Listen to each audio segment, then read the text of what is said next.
నమస్తే. Welcome to okay TV.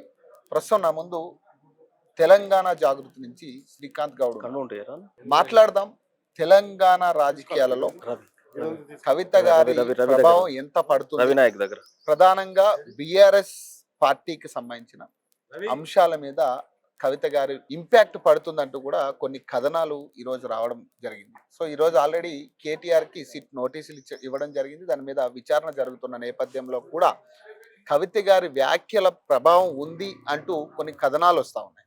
అలాగే IDPL భూములకు సంబంధించి దాదాపు 11 మందిని ఇంప్లీడ్ చేస్తూ ఈరోజు 11 మంది మీద కేసులు బుక్ చేసిన పరిస్థితి ప్రస్తుతం అధికారుల మీద. సో ఇవన్నిటి గురించి కూడా మాట్లాడే ప్రయత్నం. నమస్తే అన్న. సమస్య.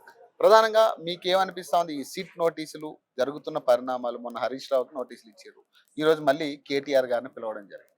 ఇదంతా కూడా కవిత గారు కూడా ఒక కారణం దీనికి అనేది వార్తల్లో వస్తూ ఉన్నాయి. మీరేం చెప్తారు? ముందుగా ఓకే టీవీ ప్రేక్షకులకు తెలంగాణ ఉద్యమం తెలియజేస్తూ, ప్రధానంగా మేమెట్లా కారణమవుతాం, మేమే బాధితులం. కవితక్క గారే దీంట్లో బాధితులు. దాంట్లో కవితక్క గారికి సంబంధించినటువంటి పర్సనల్ సంబంధించినటువంటి అన్ని అంశాలు కూడా వాళ్ళు ట్యాప్ చేసేయాలని చెప్పేసి గతంలోనే మేము ఆరోపించడం జరిగింది. అదే దిశగా ఈ రోజు విచారణ అనేటువంటిది జరుగుతుందని చెప్పేసి మేము భావిస్తాం. ముఖ్యంగా ఏంటంటే మీకు మీకు అర్థమై ఉంటుంది, నిన్న హరీష్ రావు గారి ఎపిసోడ్ సిట్ నోటీసులు ఏదైతే జరిగిందో, ఈ సిట్ నోటీసులు అనేటువంటి జరిగిన తర్వాత కూడా నువ్వు కొట్టినట్టు చేయి, నేను ఏడిచినట్టు చేస్తా అనేటువంటి సామెత ఏదైతే ఉందో, ఆ విధంగా ఇలా రేవంత్ రెడ్డి గారు తోని హరీష్ రావు గారు ఒక అనైతికమైనటువంటి మైత్రిని పొందుపరుచుకొని బీఆర్ఎస్ ని టార్గెట్ చేస్తూ బీఆర్ఎస్ ను నిర్వీర్యం చేసినటువంటి కుట్రలో భాగంగానే ఈ యొక్క ఫోన్ ట్యాపింగ్ కేసు అనేది చూడొచ్చు అని చెప్పేసి నేను అనుకుంటాను. ఒకటి. రెండో అంశం వచ్చేసరికల్లా, ఇదే ఫోన్ ట్యాపింగ్ కేసులో నిందితుడిగా ప్రధాన నిందితుడిగా ఉండబడేటువంటి శ్రవణ్ రావు అనేటువంటి వ్యక్తిని కూడా కాపాడుకుంటూనే ఒక దెబ్బకు రెండు పిట్టలు అనేటువంటి చందంగా ఈ రోజు హరీష్ రావు గారు వ్యవహరిస్తున్నారు. తన ఏమేంటిది, బీఆర్ఎస్ పార్టీలో తన స్టీరింగ్ ను హస్తగతం చేసుకోవాలనేటువంటిది, బీఆర్ఎస్ పార్టీని నిర్వీర్యం చేయాల్సినటువంటి అవసరం ఉన్నది అనేటువంటిది ప్రధాన ఎజెండాగా ఇవాళ హరీష్ రావు కనపడుతుంది. అందులో భాగంగానే హరీష్ రావు ఈ రోజు ఫోన్ లీక్ అయింది నా ఫోన్ అని చెప్పేసి లీక్స్ బయటకి ఇవ్వడం ఉద్దేశం ఏంటండి? ఫోన్ ట్యాపింగ్ అనేటువంటిది ఒక బూటకము, ఫోన్ ట్యాపింగ్ అనేటువంటిది లేదు, దీంట్లో మన్ను కూడా లేదు, సుప్రీంకోర్టు ఇచ్చిందని చెప్పేటువంటి BRS party Harish Rao phone కూడా లీక్ అయిందని చెప్పేసి బయటికి లీక్స్ ప్రకాష్ లాంటి వ్యక్తులతో ఇప్పించింది ఎవరు? ఇలా హరీష్ రావే కదా. మరి అట్లాంటప్పుడు దీంట్లో ఇది ప్రధానంగా ఈ యొక్క ఫోన్ ట్యాపింగ్ జరిగింది అనేటువంటి దానికి నిర్ధారించే విధంగా తన యొక్క వాక్యాలు కూడా ఉన్నాయి కదా. అంటే బయటికి తన ఫోన్ కూడా లీక్ అయింది, ఈ ప్రభుత్వం చేసింది అనేటువంటి విధంగా సంకేతాలు ఇచ్చి ఈ లీక్ కు కేసీఆర్ గారి కంటగట్టే విధంగా, ఈ లీక్స్ ను కేటీఆర్ గారి కంటగట్టే విధంగా ప్రకడ్బందీగా ప్లాన్ చేసినటువంటి వ్యక్తి హరీష్ రావు గారు. అందులో భాగంగానే ఈ రోజు కేటీఆర్ గారికి విచారణ సంబంధించిన నోటీసులు కర్మక్రియ హరీష్ రావు అంటారా మీరు? 100% కదా. ఇప్పుడు ముఖ్యమంత్రికి తెలియకుండా ఫోన్ ట్యాపింగ్ జరగదు అనే ఒక వాదన కూడా వినపడుతుంది కదా. ఒక సైడ్ ఆఫ్ ఇది కూడా ఉంది కదా. అట్లా ఏం లేదండి. చట్టంలో ఉండబడేటువంటి వ్యక్తులు ఎవరైతే ప్రభావవంతంగా ముఖ్యమంత్రి కుటుంబంలో ఆ రోజున పనిచేసినటువంటి వాళ్ళు ఖచ్చితంగా ముఖ్యమంత్రికి అన్ని తెలవాల్సినటువంటి అవసరం ఏం లేదు. ముఖ్యమంత్రి కన్సర్న్ లేకుండానే ఈ యొక్క నిర్ణయాలు అనేటువంటి కూడా జరిగినాయని చెప్పేసి మేము భావిస్తాను ముఖ్యంగా ఆ రోజున. ఎందుకంటే మీకు ప్రధానంగా తెలుసు, ఇది ఒక న్యూస్ ఛానల్ అడ్డాగా ఏదైతే హరీష్ రావు గారు ఇన్ఫ్లుయెన్స్డ్ ఉన్నటువంటి, హరీష్ రావు గారు పెట్టుబడులు ఉన్నటువంటి ఆ యొక్క ఛానల్ అడ్డాగా ఈ యొక్క తతంగం, ఈ భాగవతం అంతా నడిచిందని చెప్పేసి తెలంగాణ జాగృతి ప్రధానంగా ఆరోపిస్తోంది. ఎవరైతే ఆ రోజున బీఆర్ఎస్ పార్టీలో బీఆర్ఎస్ ప్రభుత్వం ఉన్నప్పుడు ఆ రోజు సీఎం పిఆర్ఓగా వర్క్ చేసినటువంటి వ్యక్తులను అవినీతి చేసిల్లని చెప్పేసి వాళ్ళని ఎల్లగొడితే, కేసీఆర్ గారు తరిమేస్తే ఆ వ్యక్తులను తీసుకొచ్చి దగ్గర పెట్టుకున్నటువంటి వ్యక్తి హరీష్ రావు గారు. ఆ వ్యక్తులను ఆ యొక్క న్యూస్ ఛానల్ కి సలహాదారులుగా పెట్టుకుని ఆ తతంగాన్ని, ఆ మిషనరీని, ఆ టెక్నాలజీని అక్కడ ఇంప్లిమెంట్ చేసుకొని ఇక్కడ నుంచి అనేక మంది సంబంధించినటువంటి వాళ్ళ యొక్క ఫోన్లు ట్యాపింగ్ జరిగింది అనేటువంటి ముమ్మాటికి వాస్తవం. చివరకు మీకు ఈ సందర్భంగా ఒక సందర్భం కూడా చెప్తాను. చివరకు మహిళలు వేస్తున్నటువంటి ఓట్లు కూడా చిన్న సామాన్య సంబంధించినటువంటి వ్యక్తుల సంబంధించిన ఫోన్లు కూడా ట్యాపింగ్ అనేటువంటి ఆరోపణలు ఉన్నది. దాన్ని అతి త్వరలో కూడా మేము బయట పెడతానికి సిద్ధంగా. మొత్తం బూటకం అని హరీష్ రావు కూడా నేను మాట్లాడుతూ ఇదంతా బూటకం, కావాల్సుకొచ్చి దీన్ని డైవర్షన్ చేసే విధంగా చేస్తా ఉన్నారు అంటున్నారు. కవిత గారు కూడా ఒకానొక సందర్భంలో నా భర్త ఫోన్ కూడా ట్యాప్ చేయించారు అనే దాని మీద ఒక ఆరోపణ బయటకు రావడం జరిగింది. దీన్ని కొంత బలం చేకూర్చే పరిస్థితి ఇప్పుడు అధికార పార్టీ కూడా దీన్ని కొంత బలం చేకూర్చి దాన్ని వాడుకునే ప్రయత్నం కూడా చేస్తా ఉన్నారు. అదిగో కవిత భర్త ఫోన్ కూడా, సొంత బిడ్డ భర్త ఫోన్ కూడా ట్యాప్ చేసిరంట వీళ్ళని. ఏం చెప్తారు? మేము ఒకటే అనుకుంటున్నాం, ఈ యొక్క రాష్ట్ర ప్రభుత్వంలో ఈ గుంపు మేస్త్రికి సంబంధించిన పరిపాలనలో ఖచ్చితంగా ఫోన్ ట్యాపింగ్ కేసు అనేటువంటి తేలదు అని చెప్పేసి మేము అనుకుంటున్నాం. ఎందుకంటే వీళ్ళ లోపల లోపాయకరమైనటువంటి మైత్రి అనేటువంటి ఉంది హరీష్ రావు గారికి, రేవంత్ రెడ్డి గారికి. అందులో భాగంగానే ఇదంతా ఒక డ్రామా, డైవర్ట్ పాలిటిక్స్ అనేటువంటి జరుగుతుంది.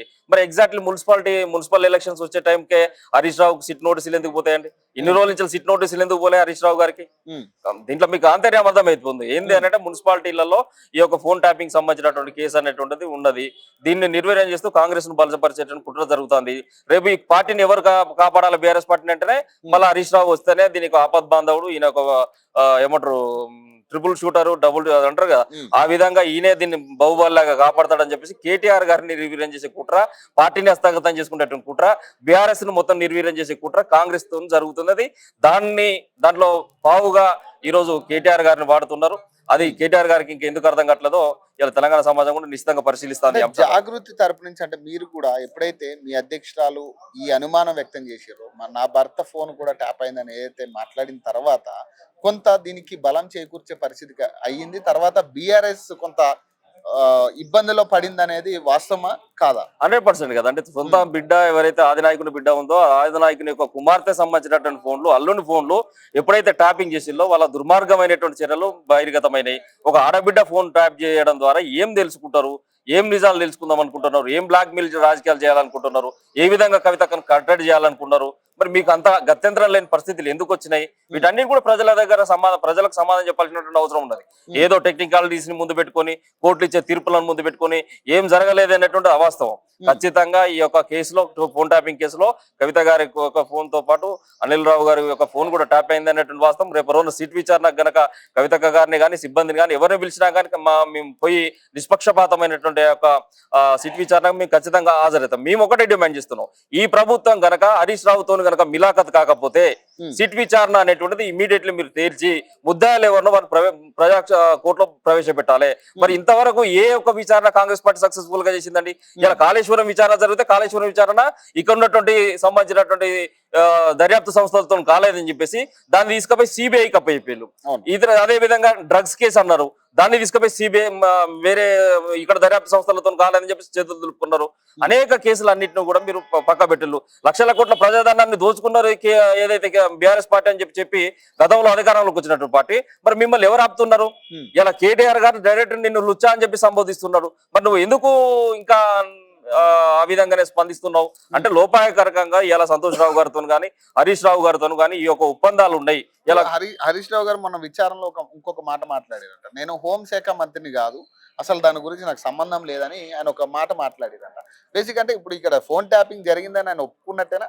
నేను ఒకటే అంటున్నాను, నక్క తన వినయాన్ని ప్రదర్శించినంత మాత్రాన, నక్క తన యొక్క జిత్తులను ప్రదర్శించిన మాత్రాన నక్కకుండా పడేటువంటి స్కోప్ అనేటువంటిది వేరే దగ్గర పెరగదు. అది నేనేమంటున్నా, తన జిత్తులను ప్రదర్శించేటువంటి దానికి ఈ రోజు హరీష్ రావు గారికి ఒక అవకాశం వచ్చింది. మొదటి నుంచి కవితకు కూడా ఒక గుంట నక్క అని చెప్తున్నారు. నేనేమంటున్నా, తాను ఏదైతే చేసినటువంటి అంశాలను పైన కట్టుబడి ఉండకుండా కనీసం ఈయాటి వరకు కవితక్క గారు అనేటువంటి ఏ ఒక్క ప్రశ్నకు డైరెక్ట్ గా సమాధానం చెప్పకుండా, ఈ ప్రజాస్వామ్యంలో డైరెక్ట్ సమాధానం చెప్తే ఏం పోతుంది? ఏం కుంభులు పోతాయి? ఏం కిరీటాలు పోతాయి? మరి ఇన్ని ఆరోపణలు కవితక్క గారు చేస్తున్నప్పుడు కూడా ఈయాటి వరకు హరీష్ రావు ఎందుకు స్పందించట్లేడు?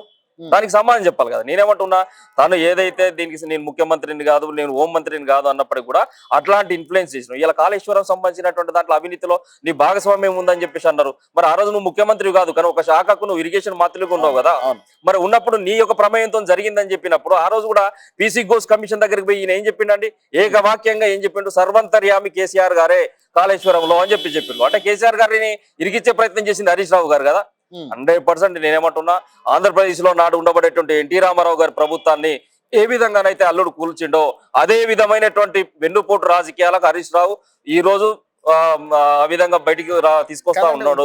కవిత గారిని రెండు పార్టీలు రెండు విధాలుగా సంబోధిస్తా ఉన్నాయి. ఇప్పుడు కాంగ్రెస్ పార్టీ ఏమంటుంది? కేసీఆర్ ప్లాన్ బి జాగృతి పార్టీ అంటున్నారు. ఇప్పుడు అలాగే బీఆర్ఎస్ నుంచి మహిళలు ఏం మాట్లాడుతా ఉన్నారు?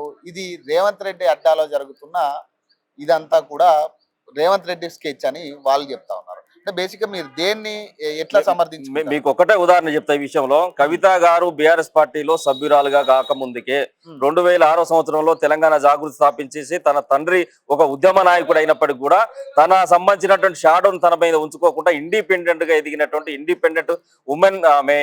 అట్లాంటి వ్యక్తి 2006 నుంచి సంస్థ స్థాపించేసి ఇంత గ్రౌండ్ లెవెల్ కి తీసుకుపోయి ఒక మహత్కరమైనటువంటి శక్తి లాగా ఈ రోజు బయటకు వస్తున్నది అంటే జాగృతి ఉండబడేటువంటి క్యాడర్, ఆమెకు ఉండబడేటువంటి ఇండిపెండెన్సీ. ఆ రోజు నుంచే తన తండ్రి షాడో తన పైన ఉండకుండా చూసుకున్నటువంటి నాయకురాలు. కేసీఆర్ గారే అక్కను ప్రభావితం చేయలేకపోయిల్లు. ఆ కేసీఆర్ గారే తన యొక్క బావుగా కవితక్కను వాడుకోలేకపోయిల్లు. ఇంకెవడో వచ్చేసి వాడుకుంటారు అన్నట్టు అంటున్నారు. KCR plan B. మేము ఎవరి చేతిలో పావుగా లేము, ఎవరు కవితక్కను ఆపరేట్ చేసేటువంటి స్థితిలో లేరు. కవితక్క అనేటువంటి వ్యక్తి ఒక మహాశక్తి లాగా ఎదుగుతున్నది. కాబట్టి నేనేమంటున్నా, ఈ యొక్క దక్షిణ భారతదేశ రాజకీయాల్లో ఒక మహిళా శక్తి మరొకసారి ఉద్భవించబోతా ఉన్నది. బ్రహ్మం గారి మాటలు చెప్పిళ్ళు, ఒక మైనా వచ్చి గోల్కొండ కోట పైన నాట్యం ఆడుందని చెప్పేసి.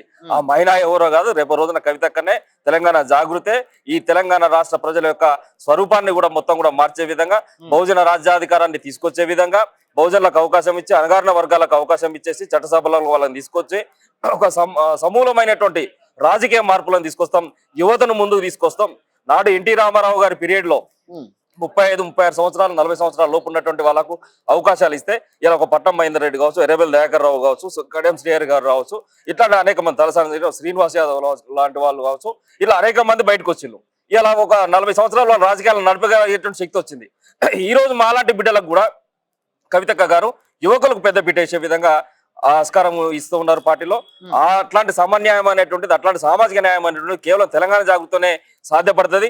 ఈ రోజు ఈ యొక్క 23వ తారీఖు వసంత పంచమి, ఈ రోజు ఒక మహత్కరమైనటువంటి అధ్యయనాన్ని తెలంగాణ జాగృతి శ్రీకారం చుట్టబడుతుంది. అందులో భాగంగా మున్సిపల్ ఎలక్షన్లలో ఎవరైతే ఉద్యమకారులు పోటీ చేయబోతున్నారో వాళ్ళందరినీ కూడా ప్రతి ఒక్క పార్టీ కూడా డబ్బును ప్రాధాన్యతగా తీసుకొని, ఇక్కడ 20 లక్షలు ఉన్నాయా, ఇక్కడ 50 లక్షలు ఉన్నాయా, నువ్వు ఒక కోటి రూపాయలు ఖర్చు పెట్టగలుగుతావా, నీకు బీఫామ్ ఇస్తామని చెప్పేసి అడిగేటువంటి పరిస్థితి. కానీ తెలంగాణ జాగృతి అనానమస్ గా మేము ఒక కామన్ సింబల్ అనేటువంటి కూడా ఇవ్వబోతున్నాం. దీంతోనే ఒక కొత్త శకం అనేటువంటి తెలంగాణలో మొదలు కాబోతుంది. అది రేపు మున్సిపల్ ఎలక్షన్ లో చూస్తారని చెప్పేసి కూడా ఈ సందర్భంగా తెలియదు. ఇంకోటి, ఐడిపిఎల్ భూములకు సంబంధించి కవిత గారు కొన్ని వ్యాఖ్యలు చేయడం జరిగింది. దాని ఆధారాలతోనే బయట పెట్టడానికి సిద్ధంగా ఉన్నట్టు కూడా మాధవరం కృష్ణారావు వర్సెస్ కవిత గారి సినారియో నడిచింది. సో ఇప్పుడు దాని మీద కొంత ఇది నడుస్తా ఉంది. ఇప్పుడు ఆల్రెడీ 11 మందిని ఇంప్లీట్ చేస్తూ కేసులు నమోదు చేయడం జరిగింది. అందులో జిఎంలు ఉన్నారు, ప్లస్ దాంతో పాటు అధికారులు కూడా అందులో పనిచేసిన వాళ్ళు ప్రధానంగా కనపడతా ఉన్నారు. రాజకీయంగా ఎవరిని ఇంప్లీట్ చేసినట్టుగా కనపడట్లేదు. ఇప్పుడు మీరేం చెప్తారు? దాదాపు ఇప్పుడు అందులో 11 మంది, అందులో సెక్యూరిటీ ఆఫీసర్స్ కూడా ఉన్నారు, చీఫ్ సెక్యూరిటీ ఆఫీసర్స్ కూడా అందులో ఇంప్లీట్ అయిన పరిస్థితి. అంటే ఇంతమంది స్కెచ్ చేసి చేయడం అనేది, దీని మీద కవిత గారు ముందు స్పందించడం అనేది ఏం చెప్తారు? తొలిగా స్పందించిందే కవిత గారు. ఐడిపిఎల్ సంబంధించినటువంటి ఇండస్ట్రియల్ భూములు ఏవైతే ఉన్నాయో ఈ భూములన్నీ కూడా అన్యాక్రాంతానికి గురవుతున్నాయి. ఇక్కడ అనేక రకాలైనటువంటి సంస్థలకు ఇచ్చేసి వాళ్ళ ద్వారా లాభాపేక్షతో ఈ యొక్క భూములు కన్వర్షన్ చేస్తున్నారు. ఏదైతే ఇండస్ట్రియల్ సంబంధించినటువంటి కారిడార్లు అనేటువంటిది కూడా పూర్తిగా నివాసయోగ్యంగా మారాలని చెప్పినటువంటి ఆ యొక్క జీవోలను కూడా తుంగలో దొక్కేసి కన్వర్షన్ పాలసీస్ తీసుకొచ్చేసి మధ్యలో వాటిని తీసుకొచ్చేసి కూడా ల్యాండ్ కన్వర్షన్ చేసేసి ఇండస్ట్రియల్ జోన్ గా ఉన్నటువంటి వాటిని R1 జోన్లుగా మార్చేసి ఇవన్నీ చేసింది ఎవరు? నాడు ఉన్నటువంటి బీఆర్ఎస్ ప్రభుత్వం అని చెప్పేసి కవిత కాకుండా బద్దలు కొట్టింది.